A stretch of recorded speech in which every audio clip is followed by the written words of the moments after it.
Blind date mix-up. The single dad CEO brought his triplet daughters, and the young nurse stayed. Emily Carter stood just outside the entrance of the cozy downtown cafe, clutching her phone like it was a shield. Her breath fogged slightly in the cool early autumn air. She tugged at the sleeve of her beige cardigan, nerves fluttering in her stomach. "Blind date," she murmured to herself with a dry chuckle. "What am I even doing?" Her best friend, Rachel, had insisted. "You need to get out, Em," she'd said firmly. "Mom would have wanted you to keep living." That part hurt the most, hearing her mother mentioned in the past tense. It had been 6 weeks since her mother's funeral. Since then, Emily had mostly moved between her apartment and the pediatric ward of St. Luke's Hospital, where she worked as a nurse. No parties, no holidays, no people, just children, laughter she didn't quite feel, and the dull ache of pretending everything was fine. Today was the first time she had put on makeup in over a month. Her long blonde hair was loosely curled, pinned back slightly with a small silver clip. She looked decent, like someone who might still believe in love, even if just for an hour. Emily pushed open the door and stepped into the warm scent of coffee, pastries, and distant jazz. Her eyes scanned the cafe. She spotted him near the back, tall, well-built, late 30s, dark hair, dark jacket, looking up from his phone expectantly. Her heart gave a small, surprised jolt. He was handsome. She walked over, hesitantly. "Graham?" she asked, hopeful. The man blinked, stood quickly. "Emily?" She nodded, offering a nervous smile. "Sorry, I'm late. I had a shift this morning." He looked momentarily confused, then extended a hand. "Right. Good to meet you. I wasn't sure what to expect." They sat. Graham Donovan was exhausted. His morning had been chaos. One of his daughters had thrown a fit because her favorite headband had gone missing, and the backup babysitter had canceled last minute. He had managed to wrangle the girls into the car with the promise of croissants and cartoons later, if they behaved while he met with the new nanny. This woman, Emily, wasn't at all what he pictured. Too well dressed, not the usual type the agency sent, but kind eyes, warm smile, and she was early. That was a good sign, he supposed. "I brought some notes on the girls," Graham said, reaching into his coat pocket, handing her a folded sheet of paper. Emily blinked. "Notes?" "For the schedule. Meals, nap times, allergies, that sort of thing." Her smile froze. "Wait, I thought this was a date?" Graham's brows furrowed. "A date? I thought you were the new babysitter." They stared at each other, dumbfounded. "You're not from the child care agency?" he asked, slowly. "No." She let out a quiet laugh of disbelief.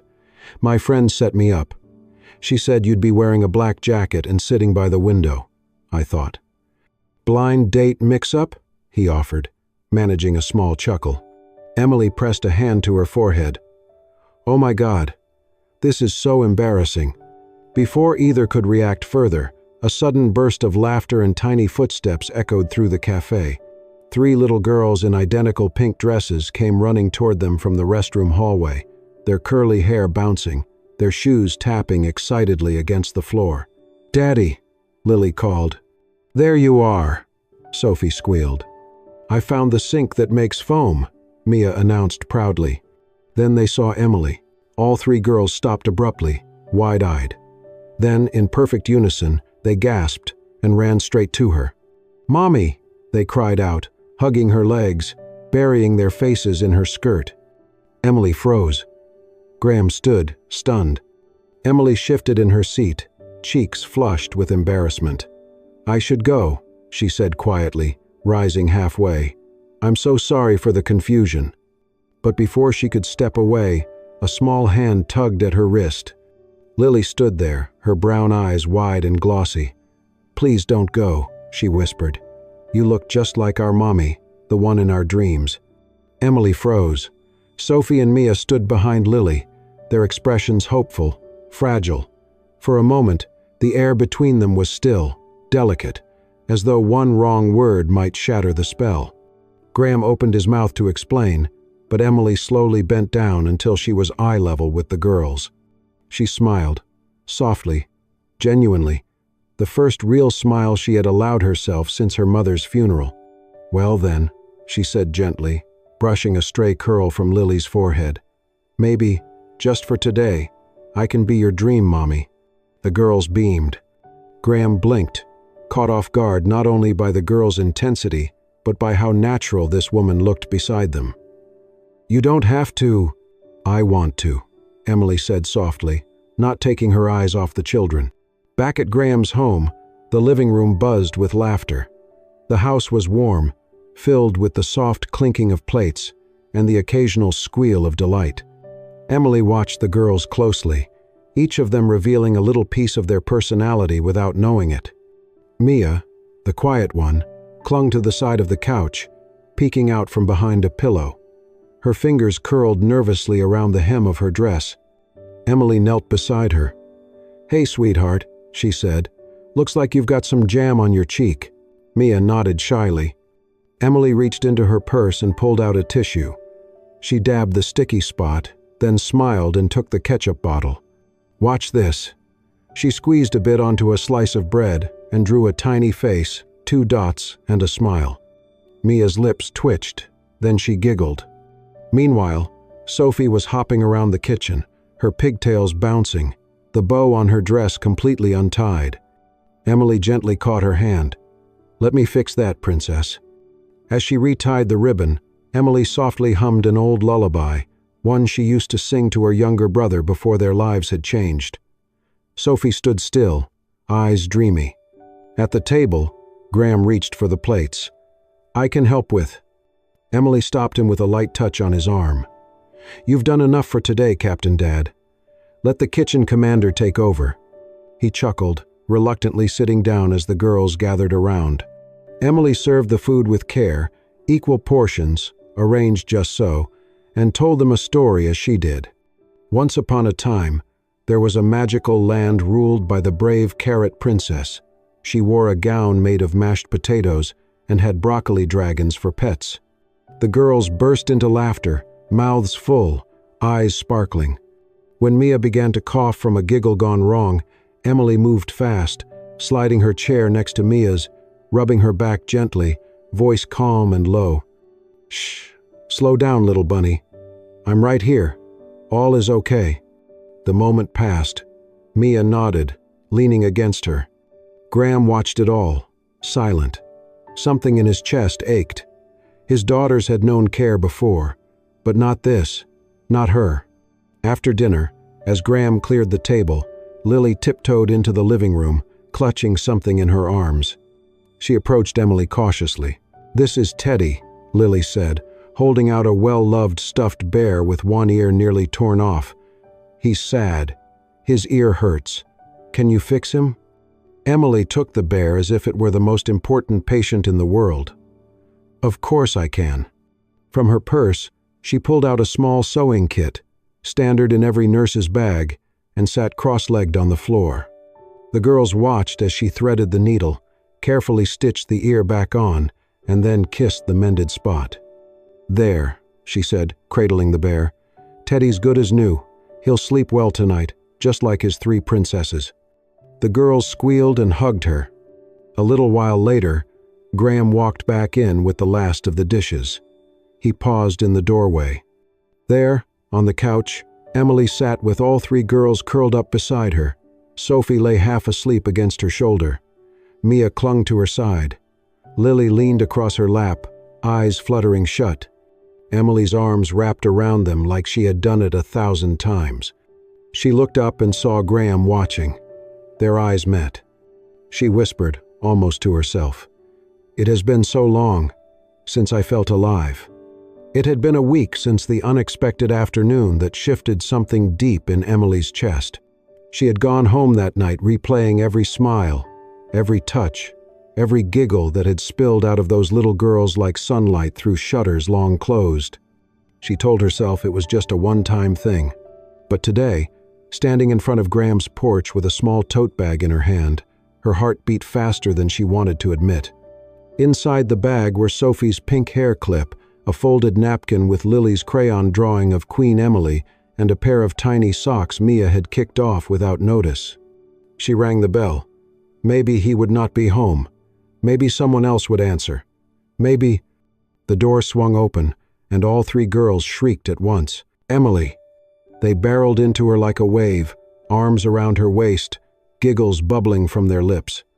"You came back," Lily cried. "We missed you every day," Sophie added. Mia didn't say anything. She simply hugged tighter. Emily's arms found their way around them instinctively. "I just came to return your treasures," she said gently, but her smile betrayed her own joy. The moment stretched longer than it should have. Their little hands didn't let go. Graham appeared in the hallway, barefoot, holding a mug of coffee. His expression softened when he saw her. "I didn't think I'd see you again," he said. "I wasn't planning to stay," Emily replied, her voice tentative. "Just dropping off their things." "Come in," he said simply. Inside, the girls took her hand and led her straight to the living room, like she belonged there, like she had never left. Emily noticed something new. On the wall above the bookshelf, framed neatly in a simple wooden border, was a crayon drawing. 5 figures holding hands. A tall man, 3 girls in pink dresses, and in the center, her. Her hair was golden, drawn in long loops, a big smile on her face. "Lily drew that," Graham said, stepping beside her. "Said she wanted it where everyone could see the day we became a real family." Emily didn't speak. Graham set his mug down and turned toward her. "I have had a lot of people come through this house," he said. "Helpers, teachers, nannies, good people, kind, capable." He paused, his voice quieter. "But none of them ever made the girls feel what you did. They look at you like the world still has magic." She turned slowly, eyes locked on his. "I do not need a babysitter," he continued. "I need someone who reminds my daughters that the world is still beautiful, that not everything leaves." Her throat tightened. "I do not know what this is," he added, "but I know what I see, and I would be a fool not to ask if you'd stay. Not for me, for them." Emily glanced at the drawing again, at the tiny hearts sketched above each head, at the little stick figure with long hair labeled Mommy Emily. She looked down at her own hands, hands that had once lost a child before ever holding it, that had held her mother's as she took her last breath. She had spent so long being empty, convinced she had nothing left to give. But these children, they saw something in her she had forgotten existed. And maybe, just maybe, she could believe it too. She looked up at Graham, the edge of a smile trembling on her lips. "I could come by," she said. "Maybe a few times a week." He nodded slowly. "We'd like that." She glanced toward the girls, who were watching from the couch with barely concealed hope. "I'm not a replacement," she said softly. "You're not," Graham agreed. "You're something entirely new." Emily exhaled, a little lighter than before. "All right then," she whispered. "I'll be your frequent visitor." And in that moment, for the first time in a very long time, she chose to stay. The Saturday morning sun poured through the windows like honey, soft and golden. Emily stepped into the Donovan home, greeted immediately by the sound of hurried footsteps and high-pitched whispers. "Shh! She's here! Hide the sign! Hide it!" Laughter erupted from the living room, followed by the sound of paper rustling and 3 pairs of socked feet scurrying across hardwood floors. Emily raised an eyebrow as she set down her purse. "What's going on in here?" Graham appeared from the hallway, mug in hand, hiding a smile. "I've been instructed not to interfere. Apparently, there's a top-secret operation underway." Before Emily could respond, the girls popped out from behind the couch, their faces lit with anticipation. "Surprise!" they shouted. In their hands was a large, glitter-covered sign made from cardboard and construction paper. It read, in crayon, "Welcome Queen Mommy," with hearts and smiley faces dotting the border. Emily blinked, stunned. Lily stepped forward, holding a crown made of yellow pipe cleaners and pink foam stars. "It's for you." Sophie added, "You're our Queen Mommy now. Only for today. Mia whispered shyly. "Unless you want to be forever." Emily knelt down, laughter and tears mixing somewhere in her chest. I am honored." The girls beamed and dragged her to the kitchen, where the royal baking party was about to begin. They wore aprons too big for them, sleeves rolled up, cheeks already dusted with flour. Emily guided their little hands through cookie dough, teaching them how to measure, scoop, and shape. She told them stories as they worked, tales of magical bakers who used frosting to cast kindness spells and sprinkles to make people smile again. Once the cookies were in the oven, she gathered the girls in a circle in the living room.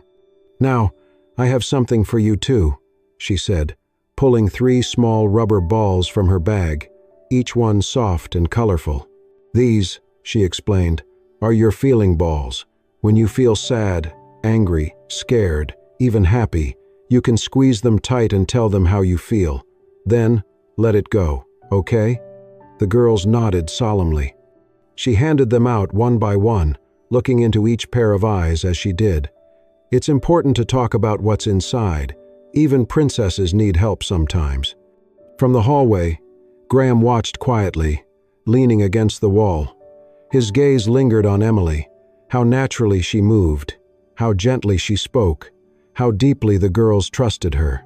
Something shifted in him. Later, while the cookies cooled, Emily curled up on the couch with the girls, reading their favorite book, The Little Cloud That Could. Lily sat the closest, her head resting against Emily's chest. Halfway through the story, she whispered, so softly Emily barely heard it, "Please don't leave again. Our hearts can't take losing someone else." Emily froze. The words, so innocent and so heavy, pressed against something deep inside her. She wrapped her arms around Lily, holding her just a little tighter. "I'm not going anywhere, sweetheart," she murmured. "Not if I can help it." In the kitchen, Graham closed his eyes for a long moment, his hand tightening around the coffee mug. He knew then this wasn't temporary, not for his daughters, and maybe not for him either. Emily looked down at the 3 girls in her arms. She smiled, though her throat ached. They didn't know it, but they had just said the one thing she needed to hear. She was no longer just visiting. She was beginning to belong. The wind outside carried the faint scent of rain. The sky was darkening, painted in heavy gray before the first drops began to fall. Emily arrived earlier than usual, her hair tied up, a soft cardigan draped over her shoulders. Graham had called to say he'd be late, an emergency meeting downtown. The house was quiet except for the distant laughter of the girls upstairs, coloring in their bedroom. She smiled to herself as she gathered a few toys from the floor, humming softly. When she couldn't find the box of colored paper the girls had asked for, she stepped into Graham's home office. The room was neat, masculine, shelves lined with books, framed awards, and photos of the girls in pink dresses. She smiled at them, until her hand brushed a stack of folders near the desk's edge. The top one slipped. Papers scattered across the floor. Among them, a photograph slid out and landed face up near her shoes. Emily bent to pick it up, then froze. It was a young woman, clearly pregnant, standing by a hospital window, smiling down at her round belly. The photo had been taken in soft light, her face glowing. And yet, that face made Emily's stomach twist. Her hands began to shake. The woman's eyes, kind, trusting, full of hope, belonged to a memory Emily had spent years trying to bury. "No," she whispered. The air in the room thinned, closing in around her. She sank into Graham's chair, clutching the photo to her chest. For a moment, the present faded, and her mind slipped backward. 5 years ago. It had been the 3rd night of a double shift at St. Luke's Hospital. She was 22, too young to understand how one choice could echo through time. The patient had been sweet, polite, exhausted. A mother-to-be of triplets, admitted for mild preeclampsia. Her blood pressure had stabilized. Her vitals were steady. "Please," the woman had pleaded, clutching Emily's wrist. "My husband's away. He's a firefighter. I just want to go home, get the nursery ready, feel normal before the babies come." Emily hesitated. The supervising physician was in surgery. The ward was overcrowded. The monitors beeped without alarm. She reviewed the chart. Everything looked fine. So, she signed the discharge form, her initials at the bottom, EC. Vitals stable. Discharged per patient request. Cautioned for return. Emily smiled as she handed over the papers. Call if you feel dizzy or see spots, okay? You'll be fine. The woman had laughed gently. Thank you, sweetheart. I'll be careful. It was the last time Emily saw her alive. The next morning, whispers filled the hospital. A maternity patient, Triplets, had suffered a seizure while driving. The car crashed. The mother died. The babies survived through emergency delivery. Emily stumbled into the staff bathroom and vomited until her throat burned. You followed procedure, the attending had told her. She made the choice. It's not your fault. But that never mattered. She left obstetrics a month later, moved to pediatrics. No more maternity wards, no more night shifts, no more decisions like that. And now, those 3 babies were the ones who ran to her in pink dresses, calling her Mommy. Emily sat frozen, the photo trembling in her hands. The girls' laughter drifted faintly from the stairs. She pressed the photo to her chest, tears spilling freely. God, no, not them. She rose on shaky legs, found a pen and paper from Graham's desk, and began to write. Graham, there's something you don't know. You deserve to. Years ago, I worked at Street Luke's. I was the nurse who signed your wife's discharge papers. I let her leave. I thought she was safe. I am so sorry. Tears splattered the ink. When the house was still again, she crept upstairs, pausing at the girls' door. They slept in a tangled heap, cheeks flushed, arms sprawled. Emily brushed a curl from Lily's forehead. I'm sorry, baby, she whispered. She kissed each of them, Lily, Sophie, Mia, memorizing their warmth. Downstairs, she placed the letter beside Graham's coffee mug. Rain tapped harder on the roof, steady and insistent, like a heartbeat. Emily slipped on her coat and stepped into the storm, her heart breaking with every step she took away from the home that, for a brief moment, had almost felt like her own. The morning was still when Graham stepped into the quiet house, his coat damp from the misting rain. He kicked off his shoes, then froze at the kitchen table. Beside his half-finished mug of coffee sat a folded piece of paper with his name written in soft, shaky script. His chest tightened. He sat slowly, the chair creaking beneath him, and opened the letter. As he read, no anger rose, no betrayal, just a slow, sinking sadness. A knowing. He had feared this might come. His gaze shifted to the living room, where just last night Emily had sat with his daughters curled around her. She brushed back their hair, read bedtime stories, and made it look like she'd always belonged. But now he understood why she always held a part of herself back. He folded the letter carefully and placed it beside him. Outside, the sky was gray, the morning damp with silence, and with that stillness came a memory he'd never spoken aloud. The night his wife died, she had called him from the hospital. Her voice was tired but content. "The nurse here is wonderful," she'd said. "Young, blonde, so gentle. I feel safe." He had smiled. "You always worry. I think I want to name one of the girls after a flower," she'd whispered. "Lily, maybe. You know how I love names with meaning."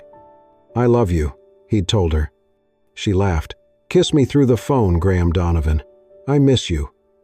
Then the line went quiet. The crash happened hours later. By the time he reached the hospital, she was gone. But the babies had made it, 3 tiny girls, born into a storm of grief. And now, the woman who'd held his wife's hand in her final hours, the woman who had let her go, was the same one his daughters had claimed without hesitation. Graham stood, grabbed his keys, and stepped into the drizzle. A few blocks away, at the bus stop, Emily sat on a cold bench. Her backpack was at her feet, her clothes damp, her blonde hair loose and wet. She looked like someone with nowhere left to go. She didn't see him at first. He walked up and held an umbrella over them both. She looked up, startled. Her eyes filled instantly. "I'm sorry," she said, her voice breaking. "I didn't mean to. I didn't know. He sat beside her and pulled something from his coat pocket, a small cream-colored handkerchief embroidered with the initials A.D. My wife's, he said. It's the last thing I kept. Emily took it, hands trembling. I didn't kill her, she whispered. But I didn't stop her either. I was new, tired, alone that night. She begged me to discharge her, and I let her go. Tears streamed down her face. I should have said no. I should have fought harder. If I had just... You did what you thought was right, Graham said softly. She looked away. How can I love you, or them, when I'm the reason they never met their mom? He paused. She said you were gentle, he told her, that you made her feel safe. That's the last thing she said to me. Emily's breath caught. She didn't leave because you failed her, he said. She left because she believed the world still had kindness in it. That's what you gave her. He reached for her hand, not pulling, just holding. If you believe you were wrong, then stay. Not for me, not even for her. Stay for yourself, and for 3 little girls who already call you mommy. Emily crumbled into him, her face against his chest. Her sobs were quiet, but they shook her.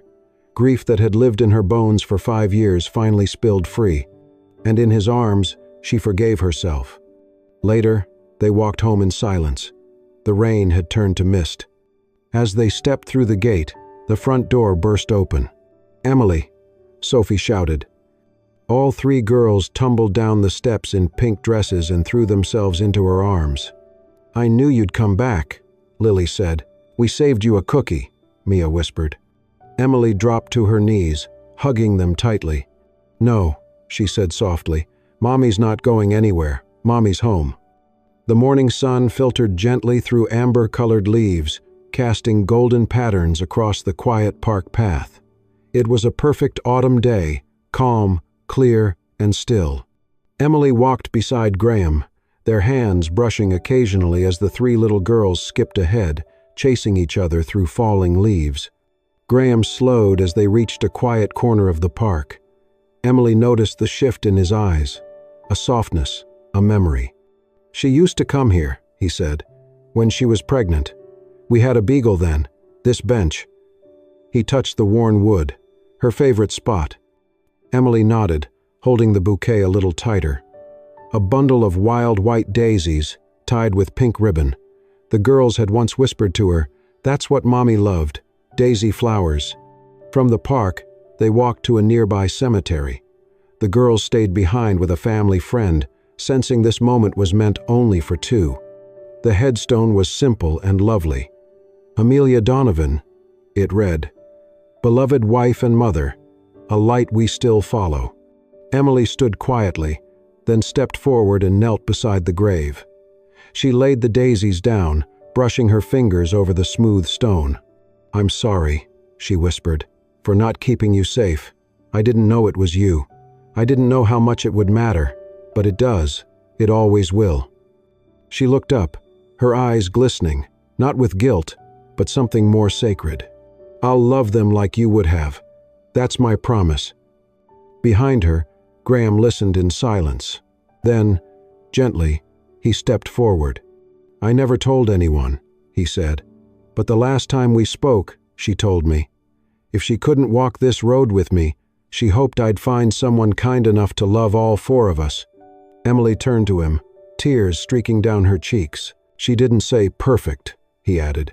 "She said kind. That's what mattered. Someone who could see the whole story, not just the sadness." Emily wiped her eyes on her sleeve, but her smile stayed. "I don't feel like the next person," she said softly. "Not anymore." Graham didn't answer right away. Instead, he reached into his coat pocket and pulled out a small object, faded, handmade, fragile. A bracelet made of pink ribbon and 2 mismatched buttons. The thread was fraying. On one button, tiny initials were scribbled in marker, EC. "The girls made this the day you first stayed," he said. "They called it your mommy band." He slipped it onto her wrist with care. "It's not worth much," he said, "but it means everything." Emily stared at the bracelet, then at him. For the first time, she didn't feel like she was standing in someone else's place. She wasn't a shadow or a stand-in. She was here, seen, chosen.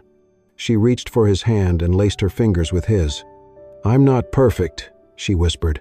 "No," Graham replied with a smile. "You're just right." And there, beside the resting place of another woman's love, they didn't feel haunted. They felt whole. The backyard had never looked so alive. Colorful paper decorations fluttered from tree branches, handmade by 3 pairs of tiny hands. Loops of paper chains stretched from bush to bush like a crown around the garden. In one corner, fresh earth cradled a white daisy bush. The girls insisted it be planted there, so Mommy Amelia could watch too. Emily stood barefoot on the grass, her white dress swaying gently in the breeze. Her blonde hair was swept into a loose bun, a few strands curling at her cheeks. No veil. She didn't need one, because nothing about this day was hidden. Across the yard, 3 little girls danced in circles, their pink dresses glowing in the afternoon light. Lily, Sophie, and Mia had chosen their favorite shades, blush, rose, and strawberry, and called themselves the Flower Queens. Then came giggles as Graham stepped onto the patio, holding a small white box. Instead of walking to Emily, he dropped cross-legged onto the grass. The girls ran to him instantly. "Okay," he said, smiling. "We do this as a team, right?" "Team Donovan!" Sophie shouted. Graham opened the box with a flourish. Inside was a cupcake, swirled with white frosting and pink sprinkles. In the center, tied with a pink ribbon, was a delicate ring. Emily laughed through tears when she saw it. Graham looked up at her from the grass, surrounded by 3 tiny cheerleaders. "I could get on one knee," he said. "But this feels more honest. This is what you're really marrying." Before he could say more, Sophie yelled, "Say yes, Mommy, we want a wedding." Emily walked toward them, hand to her heart, tears falling freely. "I already said yes," she whispered. "The day your daughters chose me to be their mom." The girls cheered. Lily hugged her waist. Mia pressed her cheek to Emily's hand. Graham stood and pulled them all into one embrace. The ceremony was short, honest, beautiful. Their elderly neighbor, Mrs. Whitaker, who had watched Graham's grief and healing, stood under the arbor to officiate. Her voice trembled as she pronounced them husband and wife. The girls tossed daisy petals down the aisle, the wind catching them like tiny messengers of joy. Emily walked slowly, her eyes locked on Graham. Her smile was soft, full. When they kissed, the girls squealed and danced around them like fairies. There was no champagne, no formal reception, just lemonade, cookies, and laughter. A backyard, a family, a love they had all fought to keep. As the sun sank low, the 5 of them curled under the old oak tree. Graham cradled Mia, her tiny fingers wrapped around his thumb. Emily held Lily and Sophie, their heads resting on her shoulder. The daisy bush swayed nearby. "Mommy," Lily asked, her voice barely a whisper, "when we grow up, will you still be here?" Emily kissed her gently. "Not just here, baby. In your hearts. Every single day. Mommy's not leaving. Not ever again." The camera pulls back, framing them as the heart of something quiet and real. The wind stirs the trees, laughter floats into the fading sky. A few white petals lift from the daisy bush, spinning upward. Because family isn't just where you begin, it's where you choose to stay. Thank you for joining us on this unforgettable journey of healing, love, and second chances.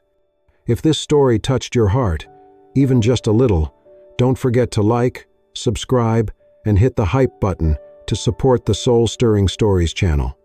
We believe that stories like Emily and Graham's remind us all, family isn't just who you're born to, it's who chooses to stay. Stay tuned for more heartwarming tales that heal the soul and stir something deep within. From our family to yours, thank you for watching. See you in the next story.